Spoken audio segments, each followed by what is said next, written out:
اور یوں ہی جھوٹ جو تمہاری زبان پر آ جائے مت کہہ دیا کرو کہ یہ حلال ہے اور یہ حرام ہے، تاکہ اللہ پر جھوٹ باندھنے لگو۔ جو لوگ اللہ پر جھوٹ باندھتے ہیں ان کا بھلا نہیں ہوگا۔ جھوٹ کا فائدہ تو تھوڑا سا ہے، مگر اس کے بدلے ان کو عذاب علیم بہت ہوگا۔ اور جو چیزیں ہم تم سے پہلے بیان کر چکے ہیں وہ ہم نے یہودیوں پر حرام کر دی تھی، اور ہم نے ان پر کچھ ظلم نہیں کیا بلکہ وہی اپنے آپ پر ظلم کرتے تھے۔ پھر جن لوگوں نے نادانی سے غلط کام کر لیا پھر اس کے بعد توبہ کی اور نیکوکار ہو گئے تو تمہارا پروردگار ان کو توبہ کرنے اور نیکوکار ہو جانے کے بعد بخشنے والا ہے، رحمت کرنے والا ہے۔ بے شک ابراہیم لوگوں کے امام اور اللہ کے فرما بردار تھے جو ایک طرف کے ہو رہے تھے اور مشرکوں میں سے نہ تھے۔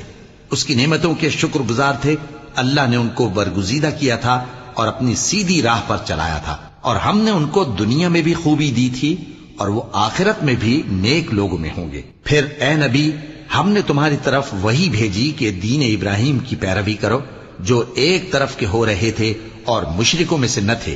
ہفتے کا دن تو انہی لوگوں پر مقرر کیا گیا تھا جنہوں نے اس میں اختلاف کیا، اور تمہارا پروردگار قیامت کے دن ان میں ان باتوں کا فیصلہ کر دے گا جن میں وہ اختلاف کرتے تھے۔